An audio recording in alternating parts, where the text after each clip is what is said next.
Sejam bem-vindos ao nosso canal. Nós queremos pedir a todos vocês, se possível, se inscrevam no nosso canal e nos ajude a crescer. Também não esqueça de deixar ao final o seu like, se gostou ou não gostou do nosso estudo.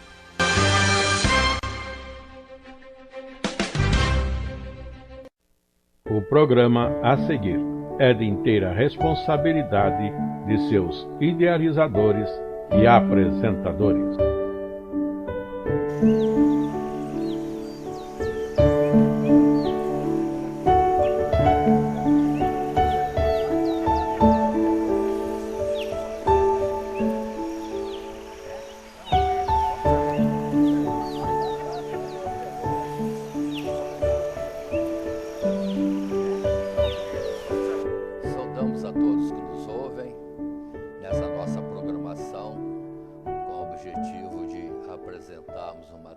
Para a Escola Bíblica Dominical.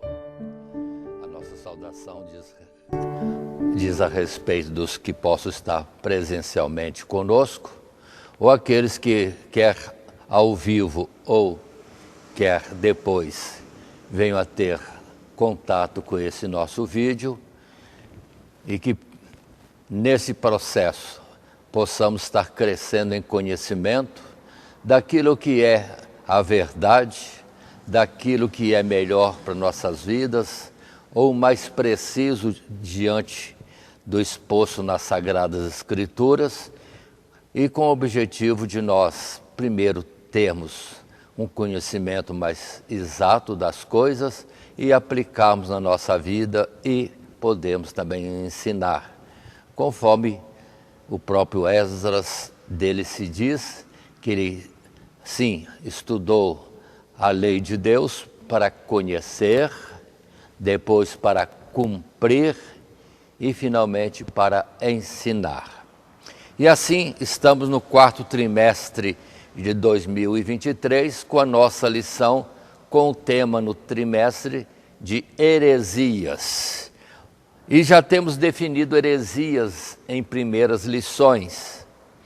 E consideramos que heresia, primeiramente, é qualquer coisa fora das Sagradas Escrituras, isso querendo dizer, não, vamos dizer assim, segundo aquilo que é o mandamento de Deus ou a palavra de Deus. Tudo que se afasta da precisão do que Deus falou ou quer, na verdade, estamos em uma heresia, num desvio do caminho proposto por Deus.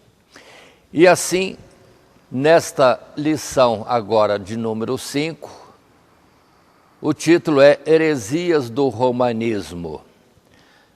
Nós temos uma história muito longa sobre o cristianismo e de Roma muita coisa saiu, mas estamos falando de algumas coisas que não é bem aquilo que as Sagradas Escrituras dizem, e colocaremos nesta lição algumas coisas, justamente para aqueles que são sinceros, ou aqueles que querem saber a verdade, tenham conhecimento daquilo que expomos, tendo cuidado de estarmos falando não somente diante de homens, com juízos diversos, mas principalmente diante de Deus, e nisso sendo verdadeiros.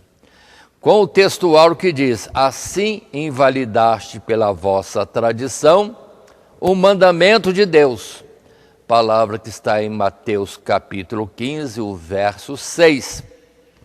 Sim, Jesus naquele tempo, em Jerusalém, e referindo-se àquilo que se fazia no templo, ou que era a prática do povo, ou o ensino dos fariseus e escribas, ele disse, invalidastes pela vossa tradição o mandamento de Deus. E logo depois, em um verso seguinte, nós teremos o próprio Jesus ainda dizendo, em vão me adoram, seguindo preceitos que são de homens. E neste início de fala nossa, estamos chamando atenção. Não queremos fazer juízo sobre pessoa alguma, ou instituição alguma, ou grupo algum, mas queremos expor algo que se diz ser assim, enquanto que a Escritura tem a sua colocação e a palavra de Deus não muda. Em Deus não há sombra de variação. E outra vez Jesus também disse que nenhum tio da palavra de Deus cai por terra.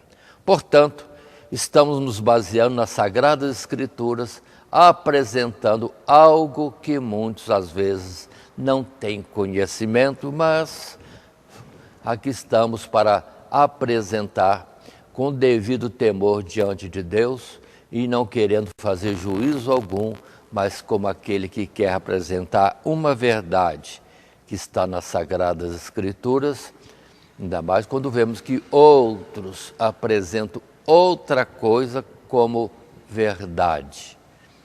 E o texto aqui diz, texto áureo, não podemos mudar o mandamento de Deus pela nossa tradição, não podemos mudar o mandamento de Deus pelo nosso modo de ver ou pelo nosso juízo de alguma coisa.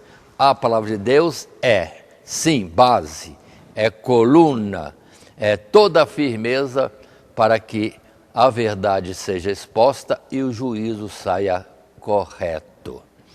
É assim, vamos entrar neste assunto da lição 5, heresias do romanismo, porque a origem é em Roma, e vamos ter como leitura bíblica 3 textos, como em Mateus, em Lucas e em Hebreus, que vamos estar apresentando, vamos dizer assim, oportunamente, ao chegar o momento do assunto que aqui está como base ou uma leitura bíblica base para nós considerarmos os diversos subtítulos que veremos. O esboço da nossa lição, como de costume, para quem nos segue há algum tempo, é este de que apresentamos nosso desenvolvimento segundo este esboço. Introdução, que já na verdade está já nessas nossas primeiras palavras, e depois 3 subtítulos. Pedro, fundamento da igreja e as chaves do reino. 2, a glorificação de Maria. 3, o sacrifício da missa. Aí está para nós esta palavra que devemos estar colocando e analisando segundo as Escrituras. Mas, indo para o nosso primeiro parágrafo na nossa lição, no texto escrito que também está assim posto e em tela, uma introdução é colocada dizendo, considerado um dos 3 maiores ramos da cristandade, o romanismo é uma organização religiosa e política submetida ao Papa, cuja sede localiza-se em Roma ou Vaticano, alegando representar a verdadeira e única Igreja de Cristo.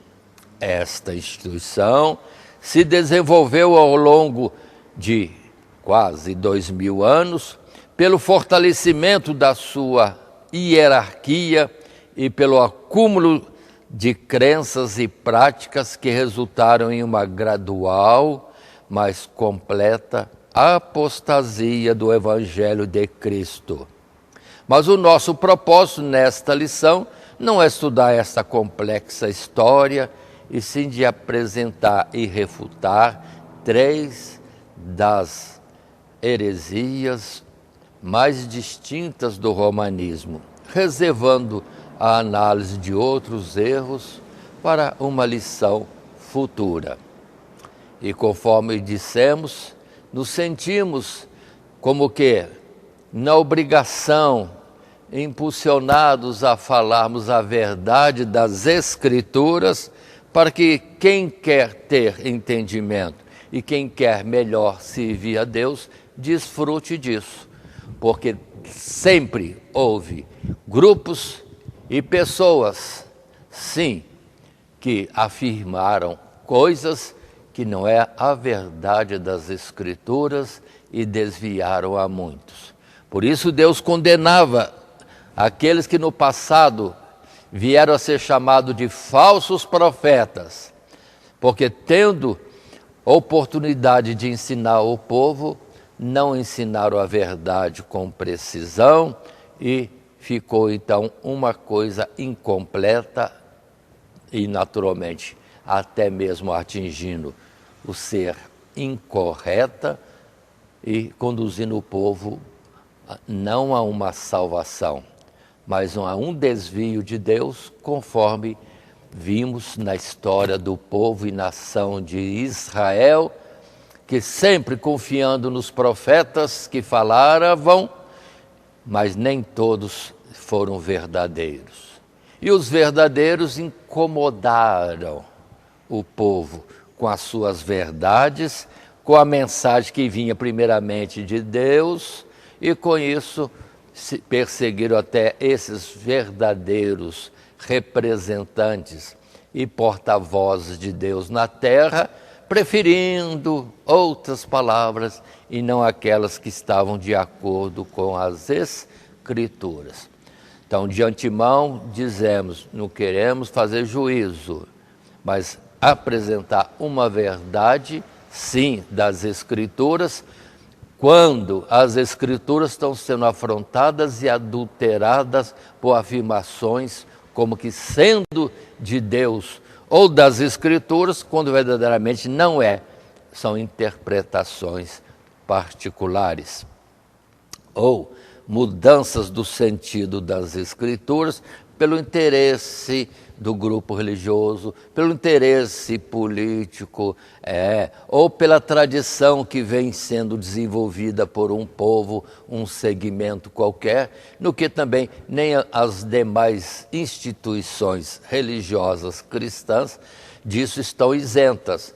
Cada um de nós, pessoalmente, como eu mesmo, e toda e qualquer instituição religiosa, está diante dos olhos de Deus, e pelo que o cuidado, ou todo cuidado, é pouco para estarmos falando a precisão das Escrituras, sem tirar e sem acrescentar. Mas prossigamos apresentando as Escrituras e a colocação delas. E assim, no primeiro subtítulo, Pedro, o fundamento da igreja e as chaves do reino, é isto mesmo que é a verdade de Deus? Muito bem, coloquemos primeiramente a palavra que Jesus disse: o reino de Deus, o reino dos céus, não vem com aparência exterior. Só nisso aí todas as instituições estão como que debaixo de uma análise daquele que é consciente e que é, sim, caminhar pela verdade, porque nenhuma instituição religiosa, sim, visível, sim, pode-se dizer ser a igreja de Deus. Repetindo o que Jesus disse, o reino de Deus não vem com aparência exterior, nem dirão ele está aqui, ou ali, ou acolá, porque está no meio de vós. Aí sim, a igreja de Deus, primeiramente, é invisível aos olhos dos homens, mas conhecida por Deus. Deus conhece quem é seu e onde estão os limites daquilo que ele chama seu povo, sua igreja. Então, aí temos o início do nosso assunto. E o texto base em que se baseia a afirmação e a nossa também consideração é Mateus 16, verso 16 a 18, que diz: e Simão Pedro respondendo disse: tu és o Cristo, o Filho do Deus vivo. E Jesus respondendo disse-lhe: Bem-aventurado és tu, Simão Barjonas, porque não foi carne e sangue ou quem te revelou, mas meu Pai que está nos céus. Pois também eu te digo, tu és Pedro, e sobre esta pedra edificarei a minha igreja, e as portas do inferno não prevalecerão contra ela. E com base neste texto, sim, o romanismo coloca que Pedro é o primeiro Papa e o primeiro responsável da igreja, que não deve vir com aparência exterior, quando na verdade temos outra história nas Sagradas Escrituras. E que ele seja aquele que tem as chaves e sendo o fundamento, outros erros também, porque temos que entender o que significa ter a chave do reino dos céus, e também que Jesus disse sobre esta pedra, esta. Observe bem esse pronome, observe bem essa colocação, não é essa pedra, não, esta pedra edificarei a minha igreja. E depois nas escrituras todas nós vamos estar vendo, sim, que Jesus se apresenta e é apontado por todos, o próprio Pedro, Paulo e João, como sendo ele, Jesus, a pedra fundamento, a rocha base, sim, da edificação da igreja, que é a multidão ou o povo daqueles que com sinceridade e verdade seguem os mandamentos de Deus. Isso está em Apocalipse, sim, podemos observar no final do capítulo 12, essa mesma afirmação. Continuando, vamos para os nossos textos. Primeiro parágrafo: Pedro, fundamento da igreja e as chaves do reino. Teríamos que colocar aqui uma interrogação. É isso mesmo? Mas o texto diz: a força institucional de todo o romanismo, sem dúvida, está no papado. Isto é, na autoridade e jurisdição do seu líder supremo, o Papa, que é considerado o bispo não apenas de Roma, mas de todas as igrejas da cristandade. Esta pretensão se baseia, primeiro, em uma tradição historicamente duvidosa de que o apóstolo Pedro teria sido o primeiro bispo da igreja em Roma e ali teria sido martirizado. Ora, na epístola aos Romanos, o apóstolo Paulo envia saudações a vários irmãos daquela cidade, mas não faz menção a Pedro, nem a qualquer outro apóstolo. E o mesmo pode ser dito com respeito às epístolas escritas durante sua prisão em Roma.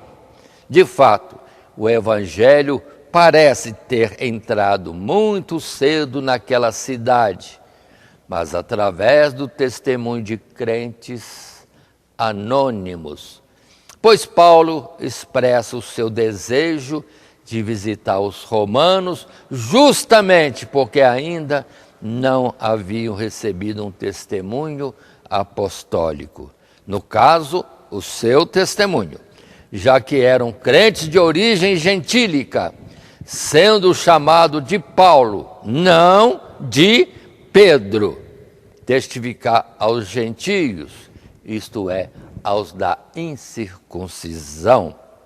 Não condiz, portanto, com a vocação de Pedro, a quem cabia testificar aos da circuncisão, aos israelitas, ter ministrado em Roma. Assim, antes, aos judeus da dispersão em Antioquia, por exemplo, ou em Babilônia, de onde escreveu uma de suas cartas, uma de suas epístolas. Então, observe o nosso ponto de colocar. Pedro nunca foi para Roma, nunca. Ele foi para a Babilônia depois que saiu de Jerusalém. Foi para a Babilônia. E ali estava incumbido de ir anunciar o Evangelho, a novidade de Deus, de salvação de Deus para os israelitas, porque ele foi confiado isso, enquanto que a Paulo, a Barnabé, foi dado autoridade para pregar aos gentios. E Roma não é israelita. E Roma e os romanos são gentios. E, portanto, considere bem esta colocação inicial. E temos a história verdadeira dos fatos que levaram. Sim, depois temos, vamos dizer assim, uma preeminência, um destaque numa instituição que tinha base na Roma antiga. Mas temos textos bíblicos diversos que o professor na escola bíblica dominical poderá utilizar, mas desses queremos apenas citar e ler aqui agora. Gálatas, sim, no capítulo 2, Gálatas capítulo 2, os versos de 6 a 11. E aqueles que nos acompanham podem também folhear sua Bíblia ou fazê-lo depois, agora tomando só atenção na leitura que estamos fazendo. Sim, Gálatas capítulo 2, verso 6. E quanto àqueles que pareciam ser alguma coisa, quais tenham sido noutro tempo, não se me dá. Deus não aceita a aparência do homem. Esses digos que pareciam ser alguma coisa, nada me comunicaram. Antes, pelo contrário, quando viram que o evangelho da incircuncisão, ou para os gentios, me estava confiado, como a Pedro o da circuncisão aos israelitas, porque aquele que operou eficazmente em Pedro para o apostolado da circuncisão, esse operou também em mim com eficácia para com os gentios. Conhecendo Tiago, Cefas, que é Pedro, e João, que eram considerados como as colunas da igreja, a graça que me havia dado, ou se me havia dado, deram-nos as destras, as direitas, as mãos, em comunhão comigo e com Barnabé, para que nós fôssemos aos gentios e eles à circuncisão, recomendando-nos somente que nos lembrássemos dos pobres, o que também procurei fazer com diligência. E chegando Pedro a Antioquia da Síria, lhe resisti na cara, porque era repreensível. Oh, palavra forte essa, em que Paulo mostra aqui que a ele foi confiado, junto com Barnabé, ir e ministrar para os gentios. E cabia a Pedro falar aos israelitas. Isso já estava determinado. E observe que aqui fala até de uma repreensão que Paulo fez sobre Pedro. Que Pedro, na verdade, estava ali junto a gentios, mas com um comportamento não condizente com a verdade do Evangelho. E Pedro foi até repreendido publicamente. Paulo vai se justificar porque fez isto, mas é pela defesa da verdade, e não queria que ninguém ficasse em dúvida quanto ao que era correto, ainda que Pedro estava ali sendo o que era historicamente, como apóstolo de Jesus, mas numa atuação que não estava correta.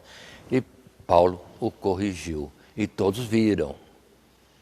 E aqui para nós vamos dizer, Paulo não era o líder, não era, mas Pedro também não.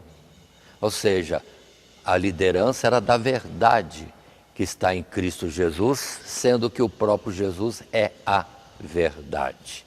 Portanto, nada dele ser a base, o sustento ou o alicerce de uma instituição, ainda mais a igreja, que é a coluna e firmeza da verdade, e que na verdade está baseada em Cristo Jesus, da qual Jesus é a cabeça, sendo a igreja o seu corpo, isso falando em corpo espiritual, e não material, visível ou institucional.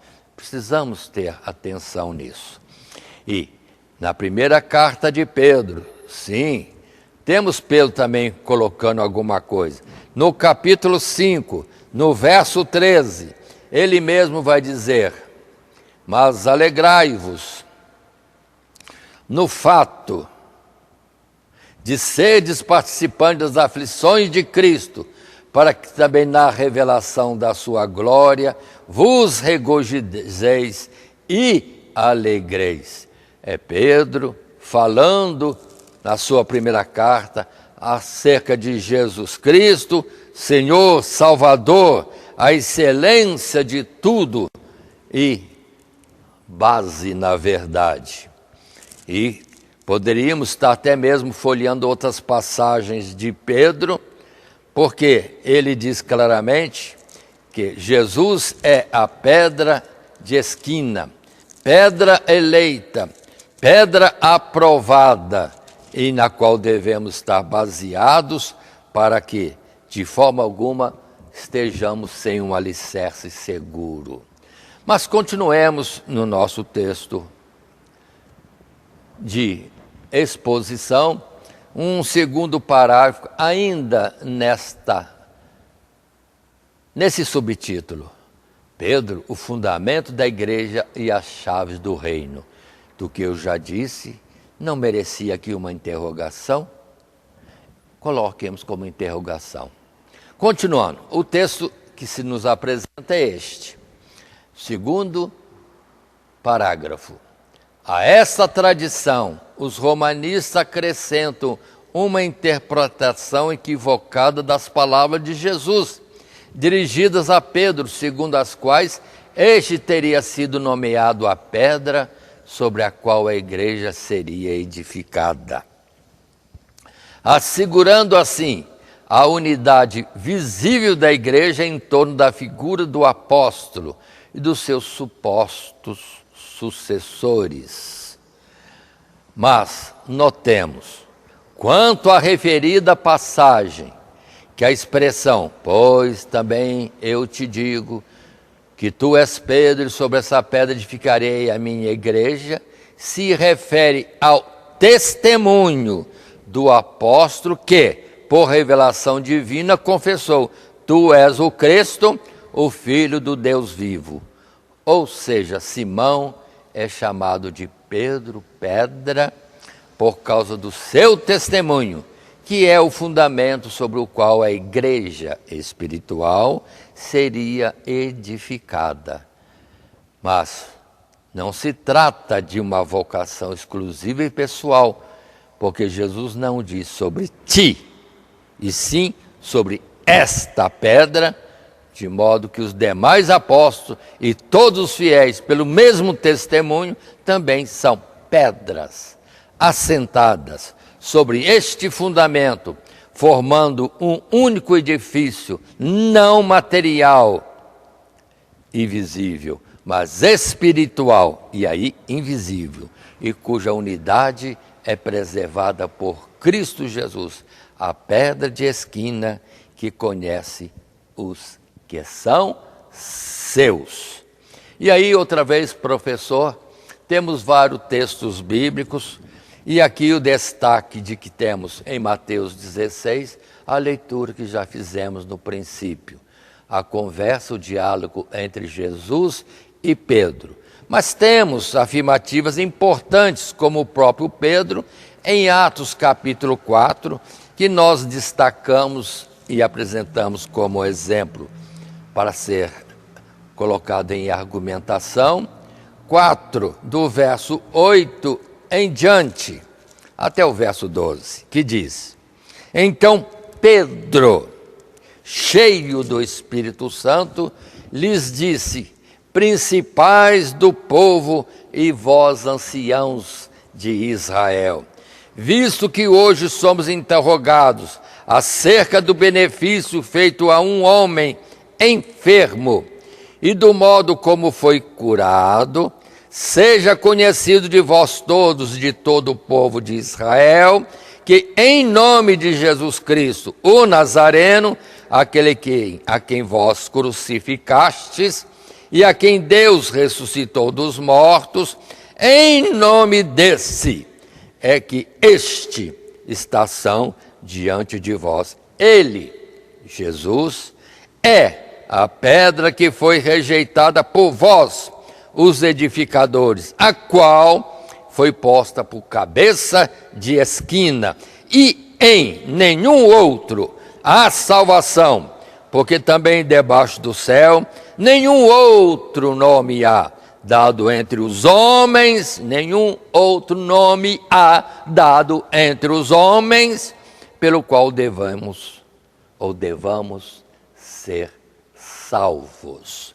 Olha que palavra firme de Pedro e que desmente essa interpretação que ele é a base, ele é o fundamento, ele é o primeiro. Não, o primeiro e o último é Jesus, como está em Apocalipse e é reafirmado também na língua justamente grega. Eu sou o alfa e o ômega. Sim, o primeiro e o último. É aquele que é de eternidade a eternidade. E não precisa de ninguém representá-lo aqui na terra, porque ele é presente, como nesse caso, Pedro apresenta. Por que ele foi curado? Porque Jesus está entre nós.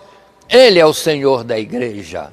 Sim, e mais ainda, esse fato que Jesus mesmo disse: estarei convosco todos os dias até a consumação dos séculos. Então, quem está com a verdade e a quem devemos seguir, vocês têm aí a colocação. Mas ainda temos nesta série de textos aqui apresentados como exemplo, temos a colocação, e que é o nosso argumento, do próprio Pedro, quando na sua primeira carta, outra vez, no capítulo 2, e verso 4 a 7, ele diz: e chegando-vos para ele, a pedra viva, reprovada na verdade pelos homens, mas para com Deus eleita e preciosa, vós também, como pedras vivas, vós também, não só Pedro, como pedras vivas, sois edificados casa espiritual e sacerdócio santo, para oferecer de sacrifícios espirituais agradáveis a Deus por Jesus Cristo. Pelo que também na Escritura se contém: eis que ponho em Sião a pedra principal da esquina, eleita e preciosa, e quem nela crer não será confundido. E assim para vós, os que credes, é preciosa, mas para os rebeldes, a pedra que os edificadores reprovaram, essa foi posta por principal da esquina. O fundamento base, principal, Pedro diz, é Cristo Jesus, e não o próprio Pedro. Ele que afirma isso. E considera aí a colocação: a igreja é espiritual, não é de aparência exterior. Se tem alguém em aparência exterior, então é uma instituição religiosa que deve primar para ensinar, ou por ensinar, a verdade das Escrituras. Senão, nem é reconhecido diante de Deus como alguma coisa que contribua para a verdade ou para a salvação das almas. Falando sério. E a palavra diz que a lei sairá de Sião e a palavra de Deus de Jerusalém. Isso não mudou, porque se não temos mais uma Jerusalém terrestre, temos uma celestial, que em hebreu se fala muito claramente, porque agora não chegamos a um monte visível ou uma cidade visível, mas chegamos a Jerusalém celestial, a multidão dos eleitos de Deus, sim, ao trono de Deus, ali na Jerusalém, que é eterna e espiritual. Consideremos, são palavras de Deus, não minha. E, finalmente, em Timóteo, segunda carta de Timóteo, também no capítulo 2, nós temos no verso 19 a palavra bem clara que Paulo instrui a Timóteo e coloca para nós termos como base entendimento e aplicarmos.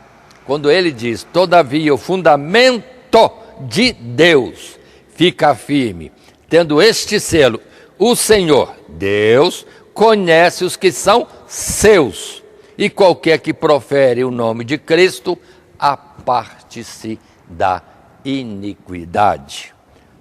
Palavra de Deus, não minha, não de homem algum, mas das Escrituras, em particular, do enviado reconhecido por todos como mensageiro de Deus. Paulo e Pedro também, nessas citações que fizemos.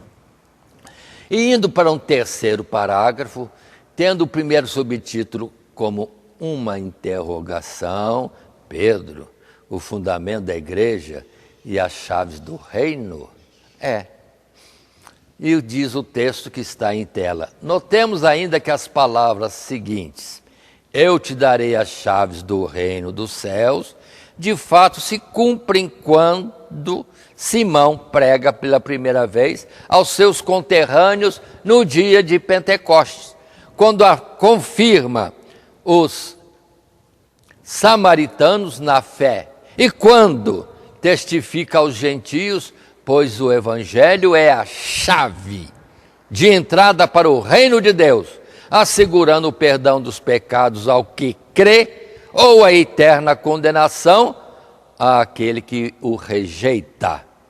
Retirada das mãos dos antigos líderes do povo de Israel, essa chave foi posta nas mãos não apenas de Pedro, mas de todos os apóstolos, o que confirma a importância do seu testemunho como fundamento da Igreja de Cristo.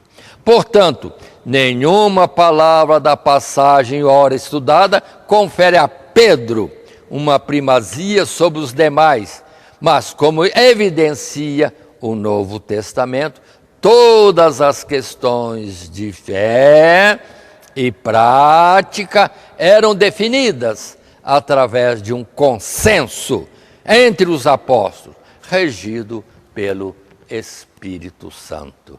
Portanto, chaves do reino dos céus. O que significa isso? É justamente aquilo que pode abrir a porta, liberar o acesso, o caminho que leva à salvação. E qual é o acesso? O acesso, a chave, a senha é: Jesus Cristo é a porta, o caminho, a verdade e a vida. E ninguém chega ao Pai a não ser por Ele. Ou seja, o conhecimento da obra do Evangelho. Sim, a exatidão do Evangelho, da boa nova de salvação que veio de Deus, manifesto em Cristo Jesus, é a chave que qualquer um pode portar quando testifica verazmente a respeito de Cristo. Chave esta que antes estava na mão dos escribas e fariseus. E eles, conhecendo a lei e os mandamentos, não, aí eles iam por aquilo que achavam mais conveniente, sendo infiéis à proclamação daquilo que Deus colocou. Por isso que Jesus diz: vocês têm a chave. Os fariseus tinham a chave.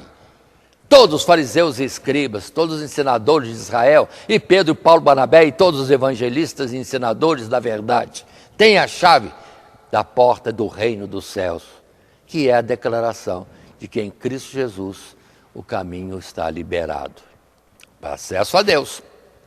E não há outro caminho, não há outra porta. E precisamos levar a sério aquilo que Jesus disse. Portanto, escribas e fariseus tinham a chave, e Jesus lhes será tirado a chave, porque vocês não foram fiéis, e será entregue a outros, que vão sim abrir o acesso à salvação. Eles mesmos vão procurar entrar e vão conduzir muitos por esta porta e este caminho que leva a Deus e por Cristo Jesus somente. E assim, outra vez, professor, temos uma série de textos apresentados como referências para argumentação.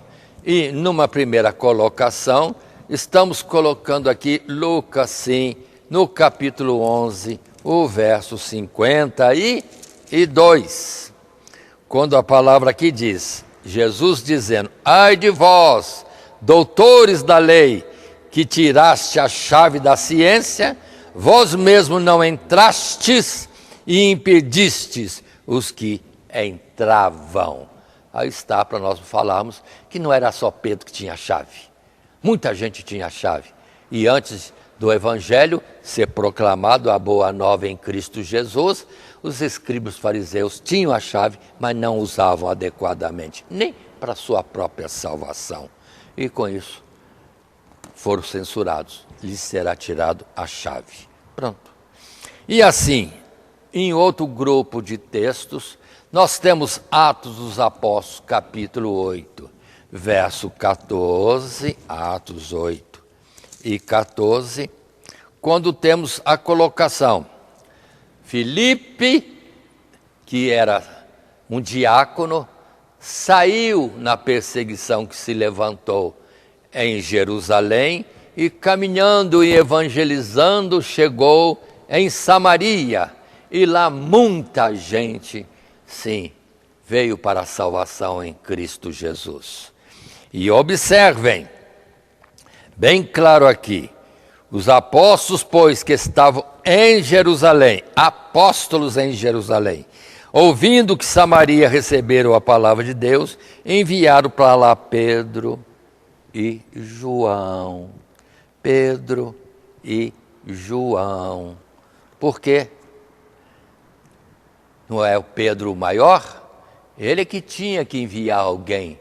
Mas aqui observa que Pedro não era aquele que tinha a primazia ou a presidência da igreja.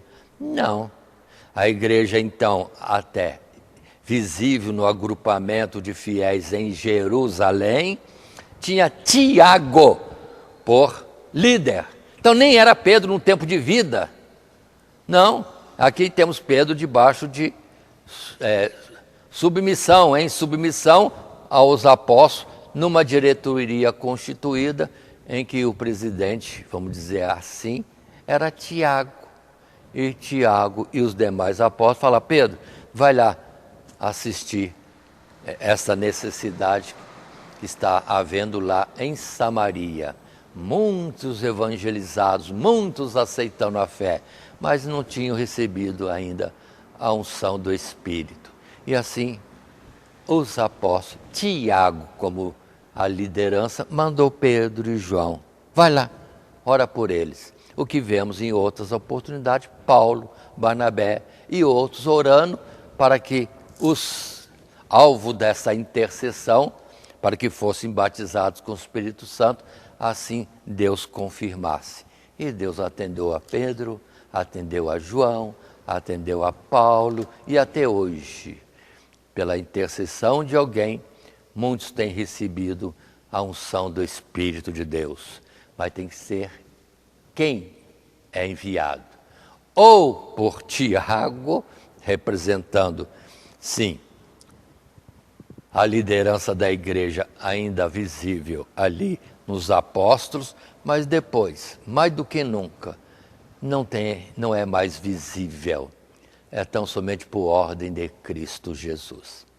E para quem pegar Atos capítulo 15, nos versos aí apontados, vai ver que Pedro é chamado para dar relatório do que tinha feito na sua pregação do Evangelho.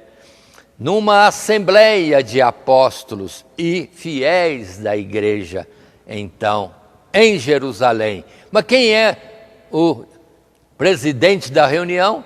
Não é Pedro, nem em vida ele tinha liderança. Era justamente Tiago, reforçando o que dissemos antes. E assim, continuando, podemos agora ir para o segundo subtítulo, a glorificação de Maria. Vamos falar num tema difícil, perigoso, pode ser dito por alguém, mas estamos falando a verdade. Se é verdade, por que temer? E se é verdade, por que não considerar? Então, aqueles que nos ouvem, considerem, porque não queremos senão apresentar uma versão correta da glória que é apresentada a Maria e que é verdadeira e com direito naquilo que Deus sim coloca e não naquilo que os homens acrescentam ao que Deus já colocou.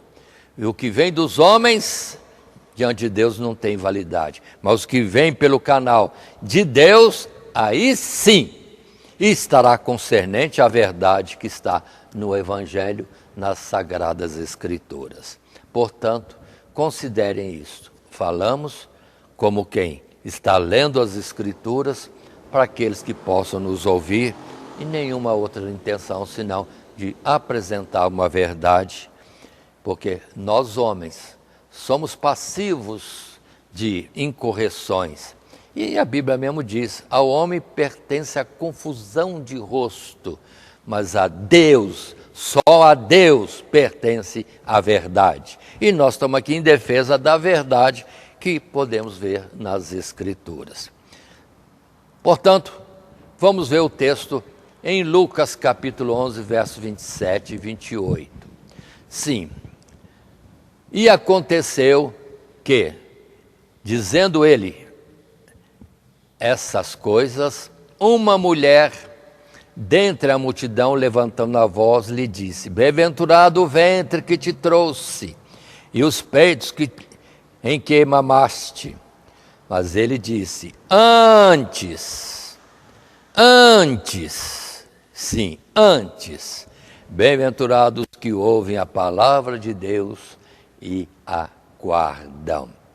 Uma passagem simples, em que Jesus, falando maravilhosamente à multidão, com sabedoria, autoridade e poder, e além dos milagres e prodígios que realizavam, uma mulher tomada em emoção, clamou: bem-aventurado o ventre que te trouxe e os peitos que mamaste. Quem foi essa que amamentou Jesus e que trouxe Jesus em seu ventre? Senão Maria, a esposa de José, aquela virgem de Nazaré. Sim, é Maria. Mas Jesus já corta, porque ela estava louvando no aspecto carnal. E a vantagem de Maria não é ter sido a mãe do homem.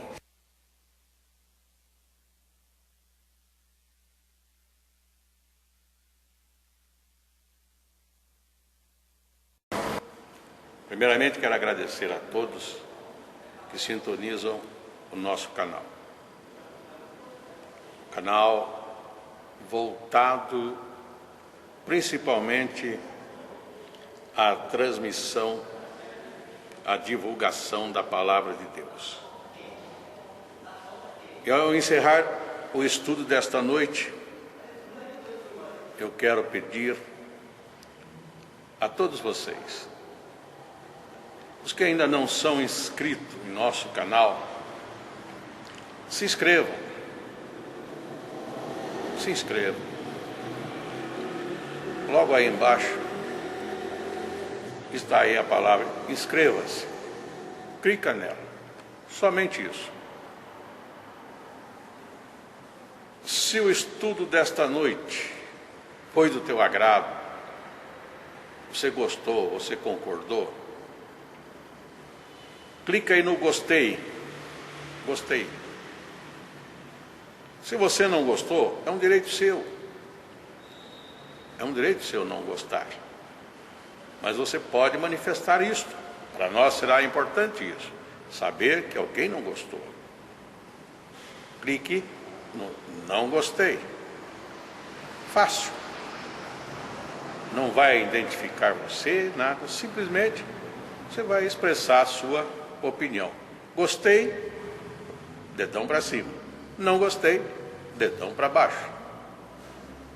E também pode, se você acha interessante compartilhar com seus amigos, compartilhe o nosso trabalho. Compartilhe. Aí embaixo, compartilhe. Você pode compartilhar no YouTube, pode compartilhar no Instagram, pode compartilhar no Facebook, pode compartilhar no Messenger, no WhatsApp. Vai simplesmente nos ajudar a crescer. Porque o nosso objetivo não é financeiro. Não é financeiro. Pode ver que os nossos trabalhos são todos sem fins lucrativos. Coopere conosco. Nos ajude. Temos também os nossos blogs, a nossa emissora na web, Rádio Net Grata Nova. Tudo isso você encontra aí embaixo na descrição do nosso vídeo, do nosso estudo. Dá uma olhada, todos os endereços estão aí, junto à descrição dos nossos estudos. E eu agradeço, primeiramente a Deus, por tudo que Deus tem feito nesses anos que nós estamos trabalhando na internet. E a você, que toda semana entra no nosso canal. Deus te abençoe. Todo dia, toda hora, muito mais prazer em ouvir. Radionet Grata Nova. Web Rádio, a qualidade que faz a diferença, cada vez mais necessária. Rede Grata Nova de Evangelização. Acesse nosso site www.horadadecisão.com.br. Hora da Decisão, tudo junto, sem acento.